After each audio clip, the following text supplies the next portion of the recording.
샬롬. 오늘도 우리에게 평안을 주셔서 이 하루를 허락하신 하나님을 찬양합니다. 그리고 오늘도 여러분들이 하나님의 평강 가운데 즐겁고 행복한 삶을 살아가시기를 축복합니다. 기도하겠습니다.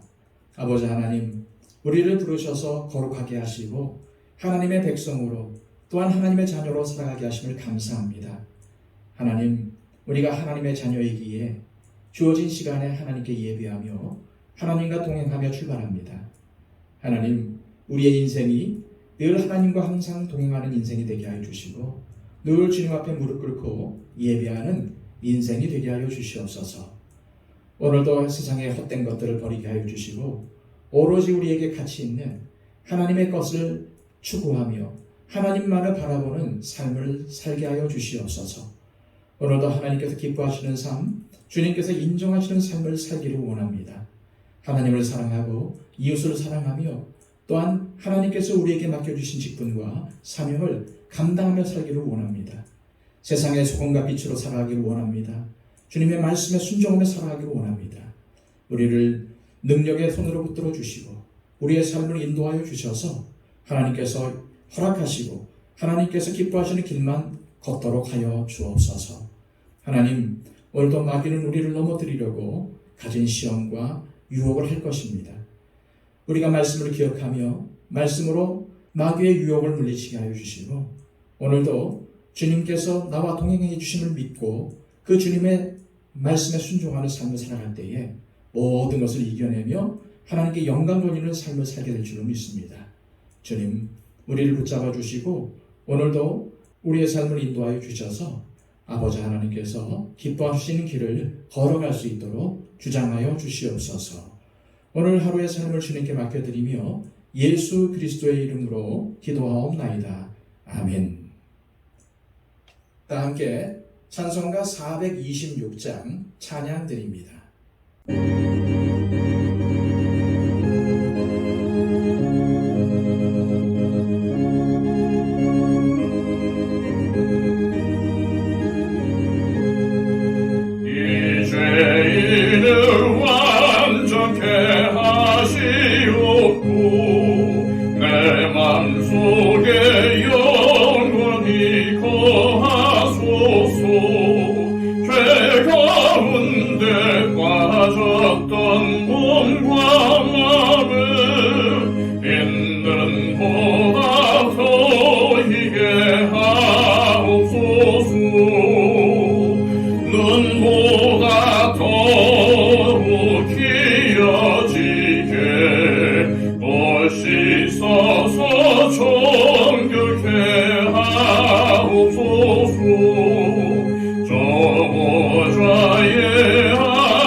이 시간 하나님께서 우리에게 주시는 말씀은 구약성경 사사기 19장 16절에서 30절까지의 말씀입니다.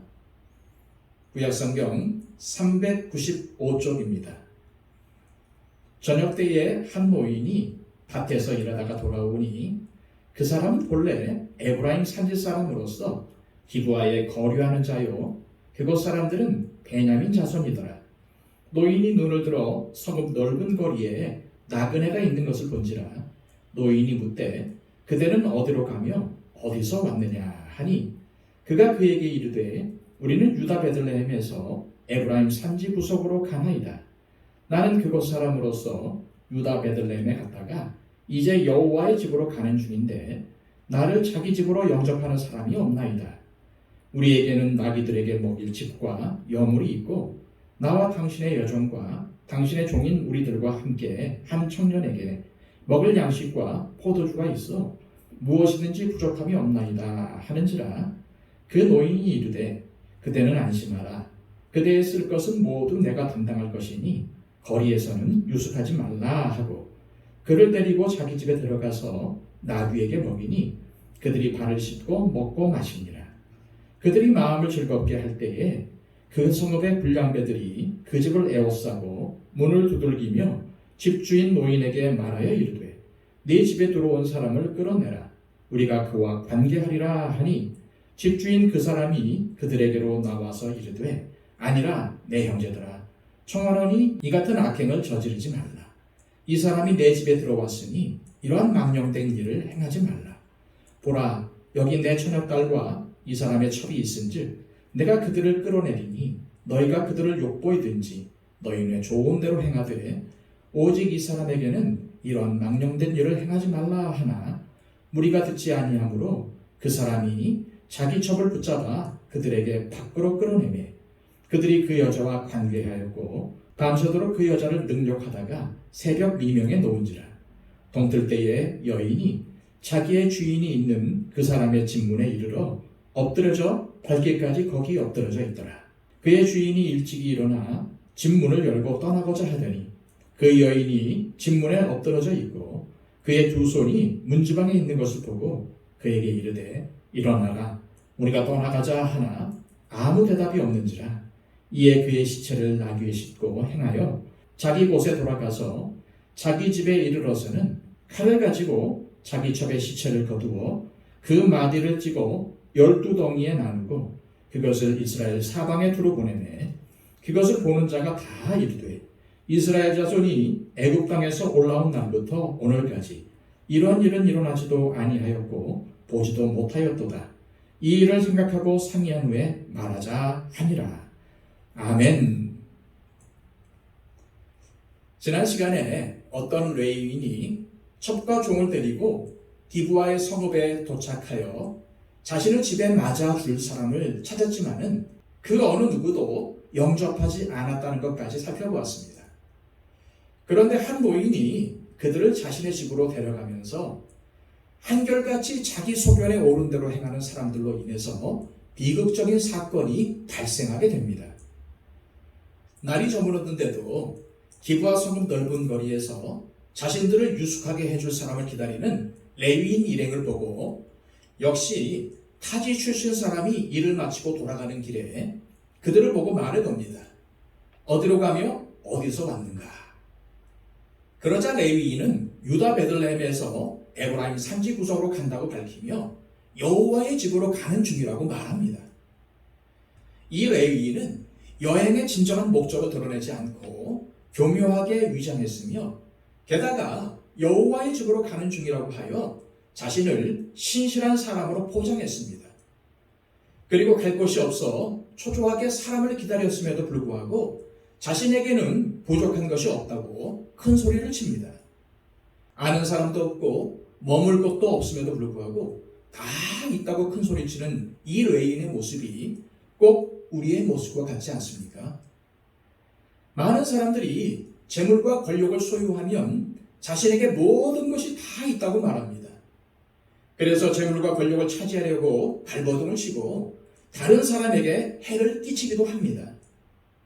하지만 자신이 갈 곳도 모르고 당장 내일 어떻게 될지도 모르면서 알량한 돈과 권력을 가지고 있기에 나는 괜찮고 나는 부족함이 없다고 말합니다. 하지만 과연 그렇습니까? 이러한 자기 소견 때문에 레위는 결국 자기 아내를 잃고 맙니다. 20절과 21절 말씀입니다. 그 노인이 이르되 그대는 안심하라. 그대의 쓸 것은 모두 내가 담당할 것이니 거리에서는 유숙하지 말라 하고 그를 데리고 자기 집에 들어가서 나귀에게 먹이니 그들이 발을 씻고 먹고 마시니라. 거리에서 만난 노인은 안심하라고 하며 레위인 일행을 환대합니다. 그 레위인의 말이 두려움에서 나온 허풍임을 알았기 때문입니다. 여기서 우리는 이 노인의 안심하라 라는 말에 주목해야 합니다. 잘났든 못났든 부유하든 가난하든 나이가 많든 적든 건강하든 병약하든 하나님은 우리를 조건 없이 다 받아주신 것처럼 우리 역시도 우리 주변에 있는 모든 상처받은 이들에게 예수님을 전하며 안심하라고 선포할 수 있기를 소망합니다. 레위인 일행이 노인의 집에서 환대를 받으며 마음을 즐겁게 하고 있을 때 문제가 터집니다. 그 성읍의 불량배들이 나타나서 노인의 집의 문을 두들기며 네 집에 들어온 사람을 끌어내 관계를 해야 하겠다고 행패를 부립니다. 그런데 이 모습은 창세기의 롯의 이야기에서 보았듯이 아주 익숙한 장면입니다. 하나님은 오늘 이 사사기의 말씀을 통해서 의도적으로 소돔과 고모라의 죄악상을 재현하셨기 때문입니다. 결국 이 장면은 이스라엘 백성들이 하나님을 떠나고 하나님의 말씀을 버렸기에 소돔과 고모라를 멸망하게 만든 남색하는 풍습이 이스라엘 안에서도 버젓이 일어나고 있다는 것을 고발하고 있는 장면입니다. 그러자 그 땅에서 나그네로 살면서 별 영향력이 없던 노인은 그들을 내 형제들이라고 부르면서 자신의 처녀딸과 레위인의 첩을 끌어낼 테니 너희 눈에 좋은 대로 행하라고 하며 여성들을 마치 물건처럼 취급합니다. 그것도 자신의 딸과 남의 아내를 말입니다. 이는 자신의 안전을 위해서 다른 사람의 희생을 강요하는 모습입니다. 그러나 이 모든 사건의 원인은 우선 자신의 소견에 옳은 대로 행했던 레위인에게서 시작이 됐습니다. 하나님의 사람인 레위인이 자기 소견에 옳은 대로 살자 이스라엘 일반 백성들 역시도 육적인 욕망을 따라 자신들의 눈에 좋은 대로 행하는 모습으로 이어집니다. 그리고 마침내는 지금까지 정상적으로 보였던 노인조차도 자신의 딸과 레위 사람의 첩을 끌어내 마음대로 소견대로 행하라고 권고하는 일이 일어납니다. 모든 사람이 자기 소견에 옳은 대로 행하면 모두가 자유롭고 행복해야 할 것 같은데 실제로는 무질서하고 정상이 아닌 상태가 되고 만 것입니다. 노인은 불량배들에게 망령된 일을 행하지 말라고 말하지만 사실 오늘 말씀에 등장하는 모든 사람들이 다들 망령된 일을 하고 있습니다. 불량배들이 노인의 말을 듣지 않고 계속해서 위협하자 레위인이 직접 자기 첩을 붙잡아 끌어냅니다.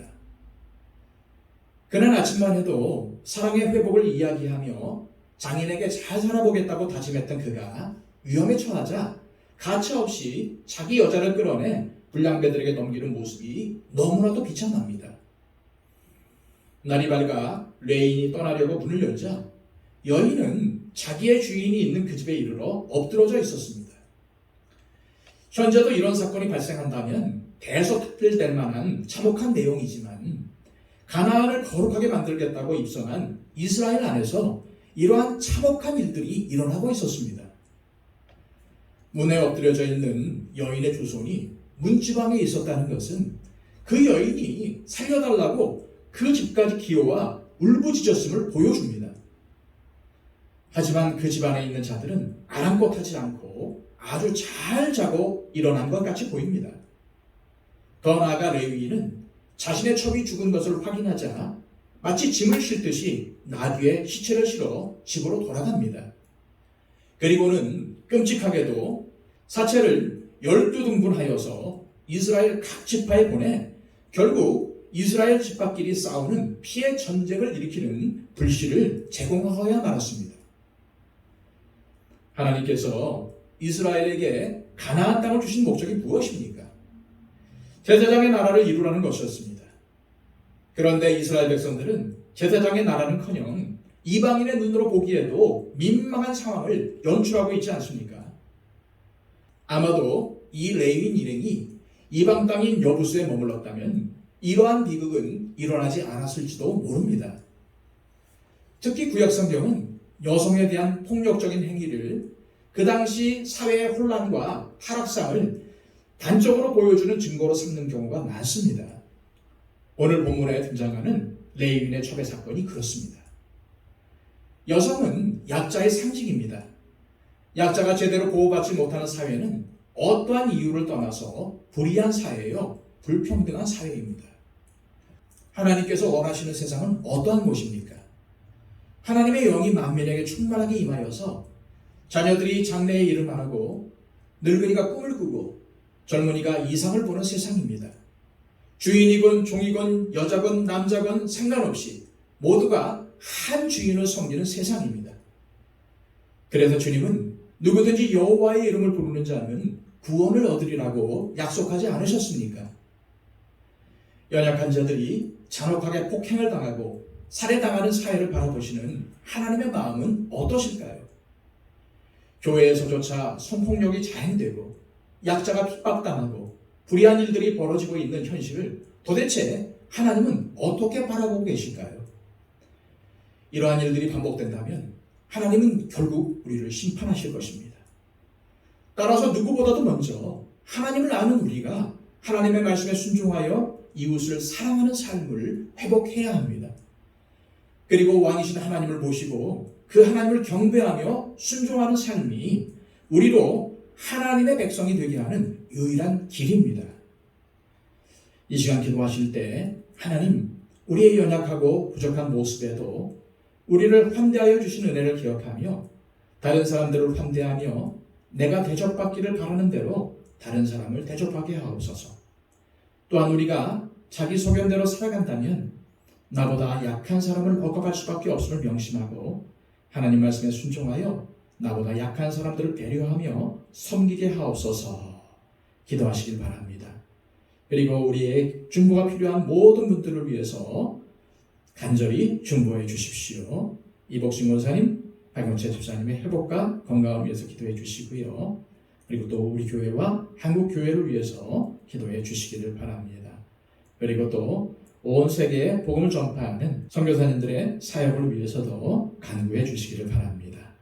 다 함께 기도하겠습니다.